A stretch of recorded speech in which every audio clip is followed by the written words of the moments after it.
জয় মা, জয় গুরু। হিমাচলে জ্বালামুখী। আজ আমরা এই তীর্থের কথা শুনব। কালীক্ষেত্র ৫১ পীঠ বইটি থেকে আপনাদের পাঠ করে শোনাচ্ছি নিয়মিত। আমরা প্রথম ৪টি পীঠের শক্তিপীঠের কথা শুনেছি, আজ পঞ্চম শক্তিপীঠের কথা শুনব। বইটির লেখক শ্রী মধুসূদন।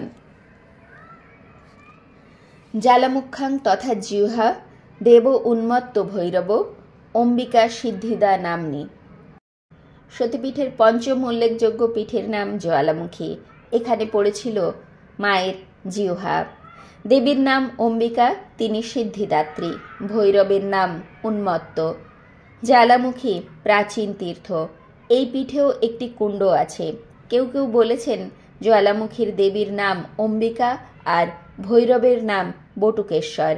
কুণ্ডের ধারেই পূজা সেরে মন্দির প্রদক্ষিণ করতে হয়। মন্দির সংলগ্ন পাহাড়ের উপরে জঙ্গলের মধ্যে ভৈরবের মন্দির। মায়ের মন্দিরে কোনো মূর্তি নেই। পাথরের ফাটল দিয়ে আসছে অগ্নিশিখা। সেই অগ্নিশিখার মধ্যে জ্যোতিরূপে প্রকাশিত মায়ের ৯টি মূর্তি। শিখা ৯টি। শিখা আজও জ্বলছে, তবে আগের মতো আর তেজ নেই। এই শিখাতেই হোম হয়, যাত্রীরা দেয় আহুতি। হিমাচল প্রদেশের কাংড়া উপত্যকায় দেবী তীর্থ পুরাকালে অজ্ঞাত ছিল।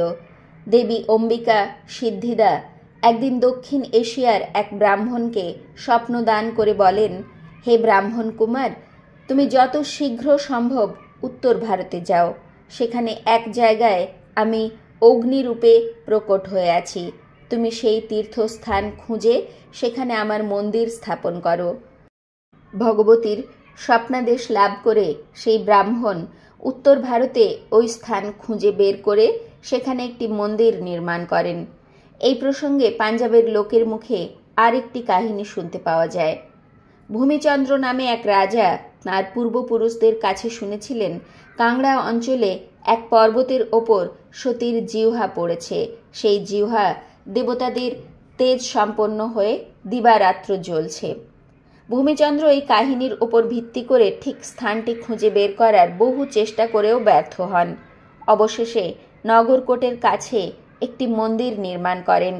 মন্দির নির্মাণ হয়ে যাওয়ার পর একদিন এক গোয়ালা তাঁকে সংবাদ দেন, সে যে পাহাড়ি রাস্তা ধরে দুধ দিতে আসে, সেই রাস্তার গায়ে এক স্থানে সর্বদা আগুন জ্বলছে। রাজা গোয়ালার কথা মতো সেই স্থানে গিয়ে সেই আগুন দেখে সেখানে মন্দির নির্মাণ করেন এবং তারপর শাকদ্বীপ থেকে দুজন ব্রাহ্মণকে পুজোর জন্য সেখানে আনয়ন করেন। আজও সেই মন্দিরের গর্ভগৃহে শিখা জ্বলছে। মোট ৯টি নীলাভ শিখা মহামায়ার নবশক্তি রূপে বিরাজিতা। সেই নবশক্তি হল মহাকালী, অন্নপূর্ণা, চণ্ডী, হিংলাজ, বিন্ধ্যবাসিনী, মহালক্ষ্মী, মহাসরস্বতী, অম্বিকা ও অগ্নি। একসময় মোগল সম্রাট আকবর এই আগুনের শিখা বন্ধ করার চেষ্টা করেন, কিন্তু ব্যর্থ হন। তখন তিনি দেবীর কাছে আত্মনিবেদন করেন। সেই সঙ্গে সোনার পাত দিয়ে মন্দিরের ওপর একটি ছাতা বানিয়ে দেন। হিউয়েন সাং ও আবুল ফজলের লেখায় জ্বালামুখীর কথা রয়েছে। মহাভারত থেকে জানা যায় পাণ্ডবরা জ্বালামুখী দেবীর মন্দির নির্মাণ করেন। মন্দিরের মাঝখানে ২টি তপ্তকুণ্ড আছে, সেখানে আগে পুজো দিতে হয়। তপ্তকুণ্ড দুটির নাম হল ব্রহ্মকুণ্ড ও গোমুখী। মন্দিরের তোরণের পাশে ২টি বাঘের মূর্তি রয়েছে। ১৬শ শতাব্দীতে আইনি আকবরীতে আবুল ফজল লিখে গেছেন, কাংড়া উপত্যকায় নগরকোট নামক এক পার্বত্য শহরে রয়েছে মহামায়ার মন্দির। এখানে দূর থেকে তীর্থযাত্রীরা আসে ইচ্ছা পূরণের জন্য। এখানকার একটি অদ্ভুত ব্যাপার হচ্ছে, পুণ্যার্থীরা তাদের জিভ কেটে দেবীকে উপহার দিত, যাতে দেবী তাদের ইচ্ছা পূরণ করেন। কারো কারো নাকি তখনই নতুন জিভ গজাত, কারো বা ১ দিন পরে, আর কারো বা ২ দিন পরে। ফিরোজ শাহ তুগলক এই মন্দির ধ্বংস করতে এলে দেবীর মহিমায় লক্ষ লক্ষ মৌমাছি তাকে আক্রমণ করে। সেই মৌমাছিদের কামড়ের জ্বালায় তিনি সসৈন্যে পলায়ন করেন। সেই থেকে মহামায়ার নাম হল জ্বালা দেবী। তবে কবে থেকে জ্বালামুখী দেবীর অগ্নিজিহ্বা প্রজ্বলিত হয়ে রয়েছে তা নির্ণয় করা যায়নি। মন্দিরের সামনে একটি ছোট নাট মন্দির, সেখান থেকে নেপালের রাজার দেওয়া অসংখ্য পেতলের ঘণ্টা ঝোলানো রয়েছে। মহারাজ রঞ্জিত সিংহ সোনা দিয়ে এই মন্দিরের চূড়া বাঁধিয়ে দেন। মন্দিরের চারদিকে 4টি কলম রয়েছে, তার উপর আছে সোনার পাতের ছাতা। প্রবেশদ্বারের 2 পাশে বাঘের মূর্তি। মন্দিরের দরজার শিল্পকার্য নয়নাভিরাম। তবে মা এখানে অগ্নি বা তেজ স্বরূপা। এখান থেকে আধ মাইল দূরে পাহাড়ের ওপর দেবীর ভৈরব উন্মত্তেশ্বরের মন্দির। ভৈরবের পূজা বিনা পীঠ দর্শন সফল হয় না। যেখানেই শিব সেখানেই শক্তি। উন্মত্তেশ্বরকে সর্বদা বিষাক্ত সাপ বেষ্টন করে থাকে।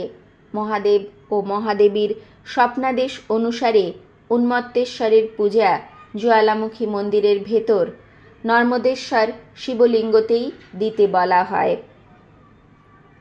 নিরাকারে নিবিড় আধারে মায়ের অপরূপ রূপ মনে আনে অপার শান্তি। তিনি যেমন মায়া দিয়ে জগৎ ভোলান, তেমনি আবার ধ্বংসের অনল শিখা জেলে রিপুদের তাড়না করেন। মা এখানে অগ্নিরূপা।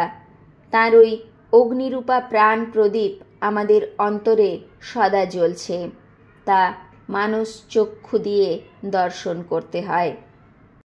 তপভূমি নর্মদাতে আমরা পড়েছি, দুধের বাটি যদি মা জ্বালামুখীর সামনে ধরা হয়, তবে মায়ের ওই শিখা দুধের বাটির ওপরে এসে পড়ে এবং এভাবেই মা বুঝিয়ে দেন যে তিনি দুধ গ্রহণ করেছেন, ভক্তের পুজো গ্রহণ করেছেন। আজ এই পর্যন্তই। পরের দিন আসব ষষ্ঠ সতীপীঠ নিয়ে। জয় মা, জয় গুরু, গুরু কৃপা হি কেবলম, জয় গুরু।